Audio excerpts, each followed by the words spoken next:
Today we're going to talk about why loving yourself through it is better than him talking you through it. Welcome to I'm Likely to Forget.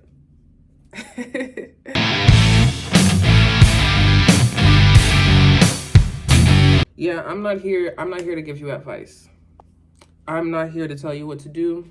I'm not even here to tell you if I'm making the right decisions.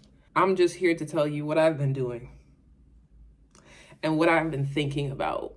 I had a few epiphanies on why sometimes it's really hard for us to let relationships go even when they're bad. I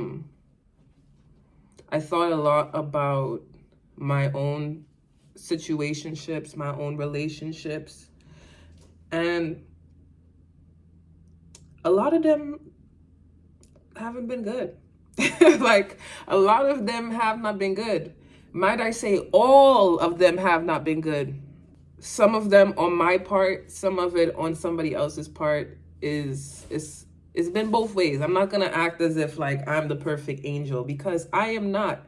I can be a bitch. I have issues. You know what I'm saying? I need another neck tattoo. I feel like a nice little neck tattoo right here would seal the deal. Yeah, I need to be honest with myself about that. I am not easy to deal with sometimes.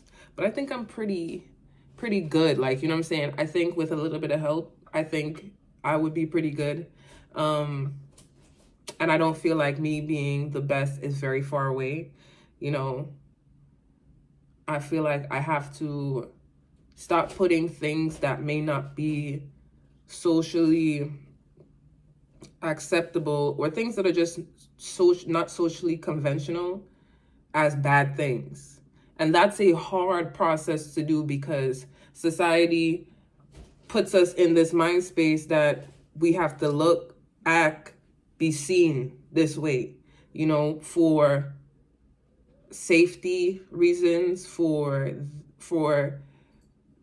just the natural way of life that usually people who don't fit in the normal thing kind of like, which is such a dumb thing because there are people who fit, but like, you know what I'm saying? Like, everyone has their quirks, everybody has their things, and I'm sure there are places that people, like, everybody doesn't fit in, you know? I'm going through my own situation with a guy that I was with. Well, we were like situationship. Hey, let me tell you, this is a message to the men, right? I know y'all love that love bombing shit, but let me tell you how you can spot love bombing in its tracks right there. And it's your choice if you want to decide to you know, go further, because I love myself a little love bomb. But you have to be smart enough to know that it's a love bomb back. So my fucking thing keeps falling. You have to be able to love bomb back and then be able to always keep in the back of your mind, this is not real. This is delusion.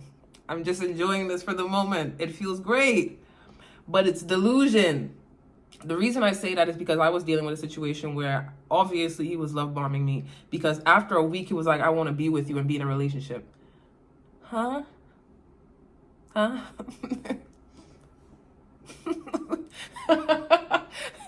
In those moments, you gotta pretend like you can't see. Huh? Because what are you talking about? I mean, we like each other, and we like fornicating with each other. Do not say fornicating. We like fornicating with each other, but that's kind of it. That is it. We don't really want anything else with each other. Sorry. And honestly, if we was to be together, we would not be good for each other. We would probably be the most toxic thing somebody could ever perceive and see.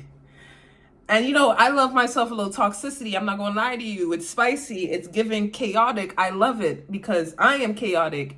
So I love chaotic shit. But it gets to a point, you know? And I felt like with us, it would have gotten to a point of no return.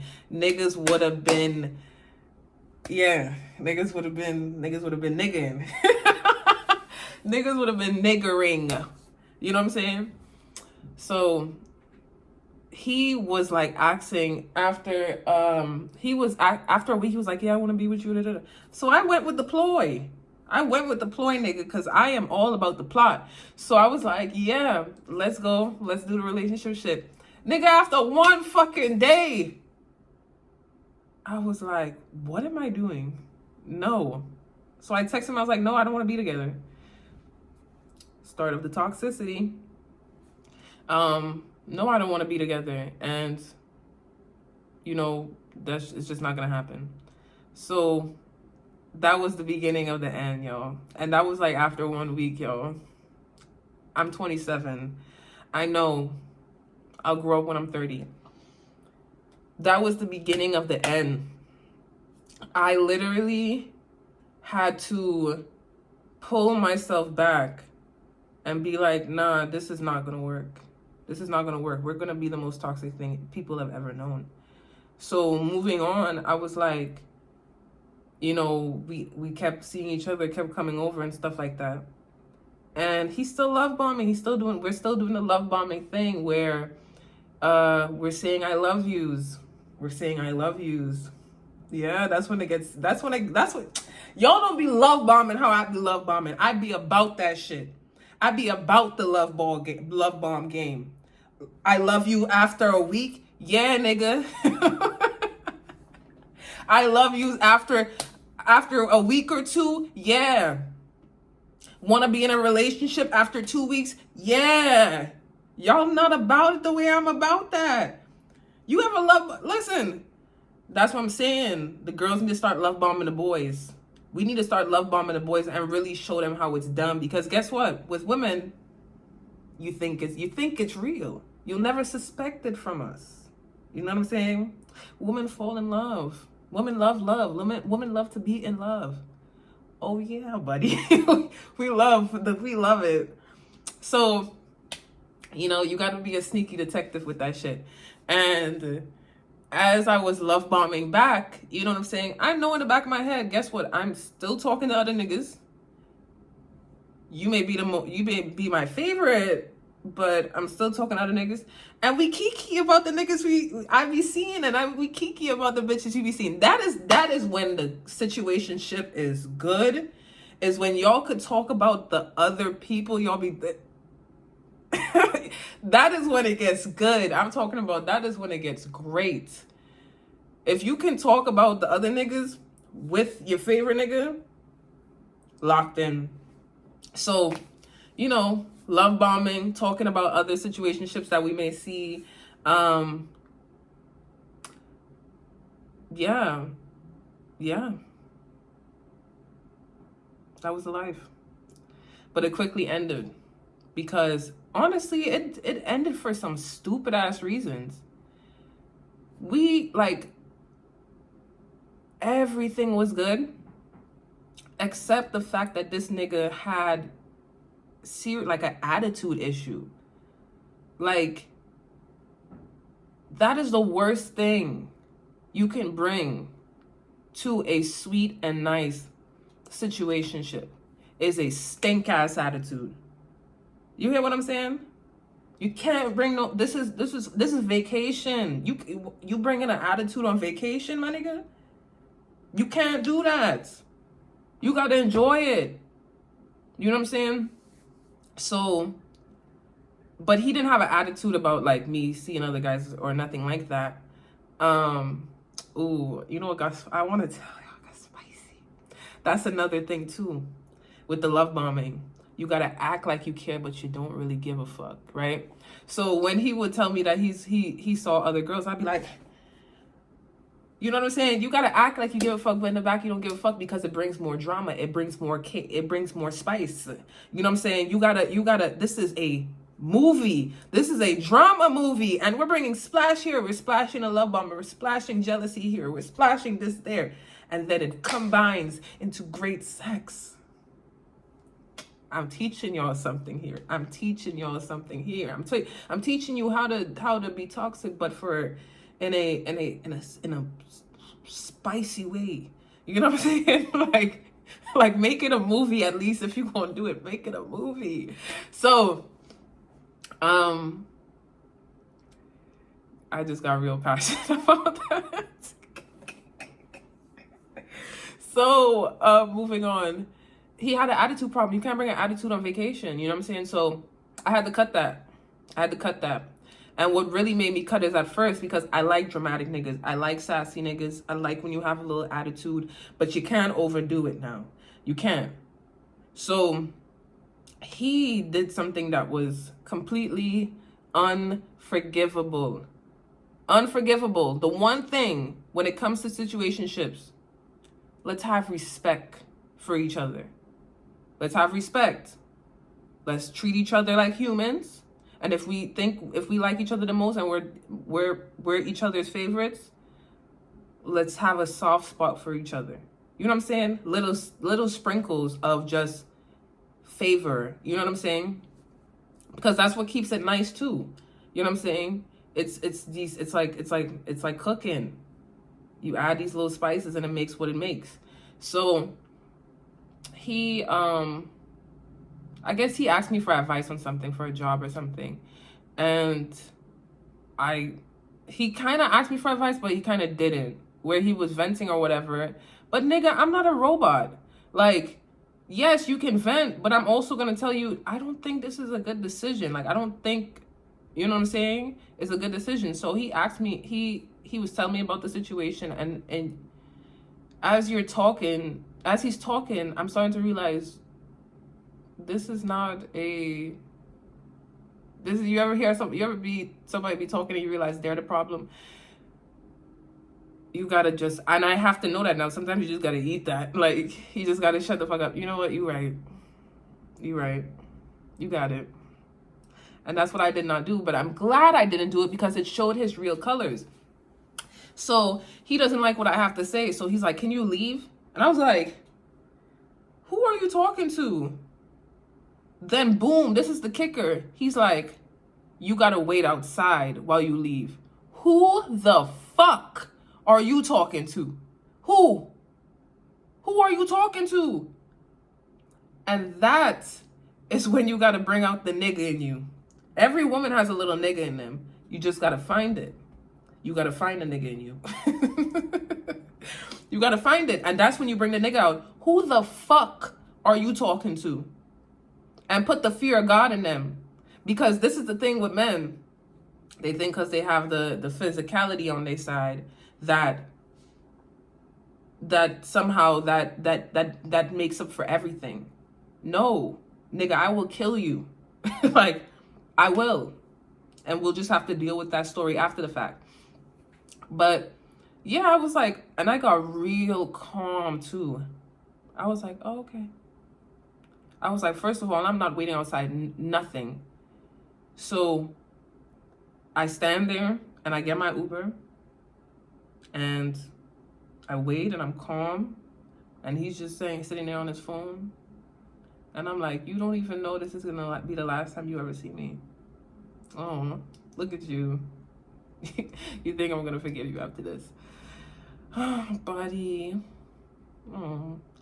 And honestly, it's understandable to think that I might forgive him, because we're toxic, right? So this is involved in the toxic shit. But you fuck up the toxicity when we lose respect for each other. Toxic don't mean we disrespectful now. Toxic just means like toxic has to be a mutual thing. It has to be a mutual thing. And that was not. That was just straight, you disrespecting me and you go outside like I'm some type of a stray. No. So, I forgot what this video is even about. I'm just venting to you guys. But you know, it was good while it lasted, and I'm sad because I miss him. And like, it was really good vibes. It was good. It was like, we used to take these showers together. And just like, it just used to be lit. And we just would talk and kiss and talk and kiss, and it was real nice until it wasn't. So I haven't spoken to him about almost 3 weeks. And I did unblock him and text him once, just to see if he missed me. But he went back blocked. I was like, okay, I got what I wanted. Bye. And he went back blocked. So, yeah, that's where we are. But I want you to not feel bad if you can't leave that nigga right now. I get it. But sometimes we see ourselves in people so much, so we start to feel bad. We're like, how can I judge a person when I'm this? But that doesn't mean you have to stay in nasty situations and people disrespecting you and just treating you like some type of a dog. You know what I'm saying? Because I get it. I have that kink too. I have the kink of like, use me, abuse me. Because I'm into the whole BDSM, you know what I'm saying? Like, but there has to be a place for it. Like, you can smack me while we're doing it, but you can't just be walking around smacking me now unless it's foreplay. You know what I'm saying? But somebody just random, just him just coming up, bah! After smack, you're washing dishes and he just hits the fuck out of you at the side of your face. You can't do that. So there has to be a time and place for it. But I get it. When it's good, it's good. When it's good, it's good. But it can always be good because sometimes it'd be our vibe that be making it good. It'd be our fucking vibe. So shout out to all the girls who have left the niggas, left the men, for my white followers, and for the people who have not as yet. It's okay. You'll get through it. And not just for my women, men, women, non-binary. If you can't leave that nigga alone, you will one day. You will. I have hope in you. So, thank you for this. Thank you for coming to my somewhat educational video and / me venting. But guess what? Also, after I got that Uber, I got in the car and the Uber driver was fine and I got his number, but then I wasn't really into him like that after the fact. But, there is always a bright side to things. So, what was I saying? Yes, thank you for coming. I hope you come to my next video. We are going to try to be more consistent because this video was way, like, this was supposed to been happen. You know what I'm saying? But we're not judging each other, right? This is a safe place where you can come. It's like church, come as yourself. So I will see you next video. Bye.